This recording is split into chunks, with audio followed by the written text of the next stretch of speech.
نہ کہ کتاب و سنت کے علم کے مطابق۔ کسی نے سوال کیا کہ ہماری کچھ مسلم بہنیں جو کہ خوشبو لگا کر اور ایسی آواز والی چیزیں پیروں اور ہاتھوں میں پہن کر نکلتی ہے جو بچتی ہے، اس سے میں مراد سمجھ رہا ہوں ہے، کیا یہ عورتیں بھی مائل کرنے والیوں میں شامل ہوں گی؟ حدیث کے مطابق جو ہے بات بتائیے۔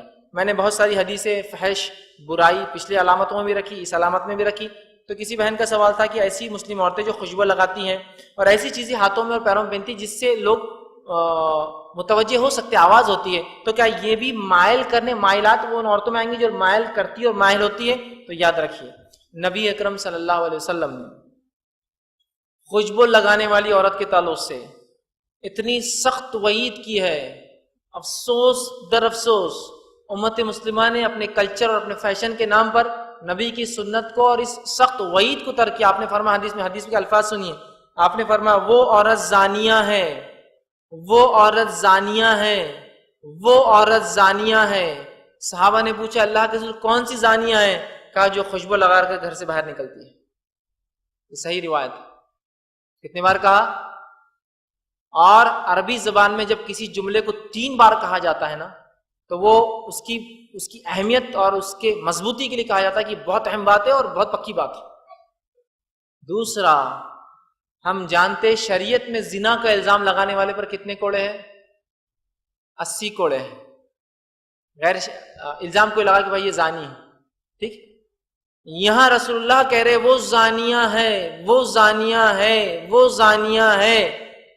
نبی کے زبان سے نکلا ہوا کلام میں نہیں سمجھتا ہوں غیر واضح ہے۔ زنا زنا زنا، زانیہ زانیہ زانیہ 3 بار کہا آپ نے۔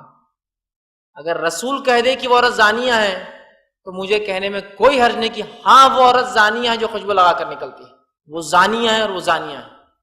عبداللہ ابن مسعود رضی اللہ عنہ فرماتے ہیں اگر ہمارے دور میں کوئی عورت خوشبو لگا کر گھر سے نکلتی تو ہم اسے ایسا غسل کراتے جیسے غسل جنابت، انسان اپنی بیوی سے ہم بستری کرنے کے بعد جو غسل لیتا ہے نا، غسل جنابت کرواتے تاکہ اس کے آنکھ سے وہ خوشبو نکل جائے۔ اور آج کلچر کے نام پہ خوشبو، فیشن کے نام پر خوشبو، ہم بہت ہائی سوسائٹی میں نام پہ خوشبو، ہمارے پاس بہت بدبو آتی تو ہم کو خوشبو لگا کر معاملہ چلتا نہیں ہے۔ کیوں؟ صحابیات کیا عورتیں نہیں تھی؟ کیا وہ ہائی سوسائٹی کے لوگ نہیں تھے؟ کیا وہ ان سے اونچے کون لوگ ہوں گے؟ اب کیا ان کے بارے میں کہوں؟ ان سے اونچے کون لوگ ہوں گے دنیا میں؟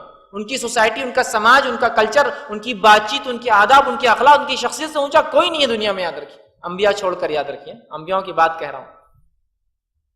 نہیں، ہماری سوسائٹی میں بغیر خوشبو کے نہیں ہوتا ہے، اور عورتیں اس پہ لگا رہی ہے۔ اور یہ تو ٹھیک تھا فار مین کوئی چیز پہ لکھا ہوا ہو، مردوں کے لیے خوشبو، فار وومن بھی آتا ہے، لیکن عورتیں لگا رہی ہیں۔ اور مسلم خاتون برقع تو پہنے ہیں لیکن خوشبو کی وجہ سے لوگ پلٹ پلٹ کر دیکھ رہے ہیں اسے، اس لیے کہ خوشبو وجہ بنتی ہے لوگوں کے آپ کی طرف مائل ہونے کے لیے۔ شریعت آپ کا تحفظ چاہتی ہے عورتوں کا، وہ کہتی ہے اتنا مائل بھی نہیں ہونا چاہیے، ہے نا؟ ہوتا ہے نا، دیکھیے ایک آدمی خوشبو لگاتا ہے، مجلس میں داخل ہوتے ہی کیا ہوتا ہے؟ کون آ گیا؟ ارے کون آ گیا؟ ماشاءاللہ کیا خوشبو ہے، بھائی صاحب کہاں سے خوشبو لائے آپ نے؟ یہ کہاں سے لیتے آپ عطر؟ میں بھی ڈھونڈا، یہ عطر تو مجھے ملتا نہیں، بڑی اچھی خوشبو ہے نا۔ آپ مائل، اٹریکٹ اس طرف ہوتے ہیں۔ اب ایک خاتون روز خوشبو لگا کر نکلتی ہے تو کیا ہوں گا؟ ویسے ہی مسئلے چالو ہے تو خوشبو کی بات تو کیا ہوں گا؟ آپ اندازہ لگا سکتے نا، شریعت نہیں چاہتی۔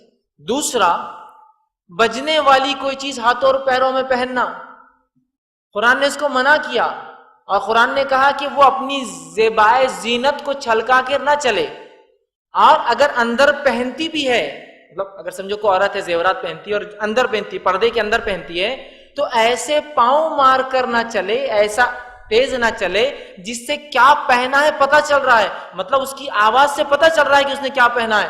تو عورت کے لیے ایسی کوئی چیز پہننا جو آواز کرتی ہے جائز نہیں ہے، چاہے پھر وہ چوڑیوں کا بجنا ہو یا پیزب کے گھنگرو ہو، ہاں، یا پھر کسی اور قسم کے وہ بیل بوٹے والے بھی زیور آتے اس کے اندر کچھ لگا بج رہا ہے، اس لیے کہ جب کوئی چیز بجیں گی تو اس سے کیا ہوتا ہے؟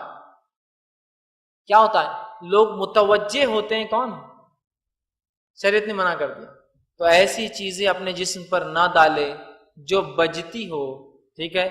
اور بہت سے لوگوں کا تو حالت یہ ہے بچہ پیدا بھی نہیں ہو تو گھنگرو پیر میں ڈال دیتے ہیں۔ یہ شریعت جو آلات اور موسیقی کے آلات سے اتنی دور اپنے آپ کو رکھتی ہے، اس کے ماننے والے اپنے ہونے والے بچے کو شیطان کی آلاتی ڈال دے رہے، گھنگرو ڈال رہے ہیں. کیا عجیب بات ہے نا، کیا عجیب بات ہے، ذرا سوچنے کی چیز. جانور کے گلے میں گھنٹی ڈالی جاتی ہے تو مجھے پتا ہے کہ گھنٹی بجتے رہیں گی تو پتا چلے گا بیل گائے کہاں چل رہے میرے. بچے کو ڈالنے سے کیا حکمت ہے اس کے پیچھے مجھے بتائیے، سوائے اس کے کہ بچپن سے آپ نے اس کو بجنے اور اس چیزوں کو کر دیا. کھیلنے کے لیے کوئی وہ ایک الگ چیز ہے، جسم پر ڈالنا. پھر بڑا ہونے کے بعد بھی ظاہر سی بات ہے ایسی چیزیں پیزب ہے جو بج رہے ہیں، چوڑیاں ہیں جو ایسی جو کھن کھن بج رہی ہے، تو یہ تمام چیزیں درست نہیں ہوں گی، یاد رکھیے. ٹھیک ہے. اور پبلک میں پہن کر نکلنا تو بہت سخت بات ہے، یاد رکھیے درست نہیں. اس لیے کہ اپنی پرائیویٹ لائف میں اگر کوئی یہ کر لے، پرائیویٹ لائف سے مراد گھر میں اپنے شوہر کے کمرے میں، وہ پرائیویٹ لائف ہوتی ہے. اسی کو بولتے ہیں پرائیویٹ. بولے تو گھر کے اندر کچھ بھی کرو نہیں، پرائیویٹ مطلب اپنے روم میں جہاں میاں بیوی اکیلے ہوتے ہیں.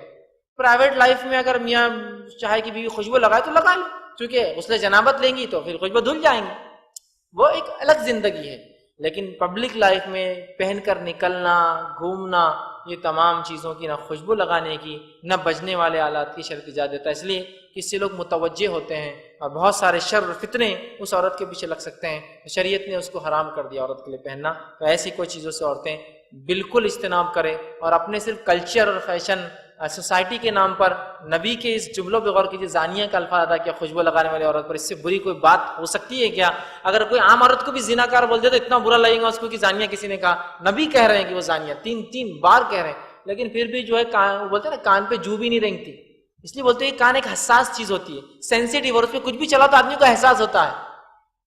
لیکن معاملہ یہ ہے کہ ہر چیز کو ہم نے شریعت کی بالائے طاق رکھ کر اپنی خواہشات کو سب سے اول، اپنی سوسائٹی کو سب سے بہتر سمجھ لیا اور بس اسی کے مطابق جو ہم عمل کر رہے ہیں. اللہ سبحانہ تعالیٰ ان تمام عمل سے ہماری حفاظت فرمائے. السلام علیکم.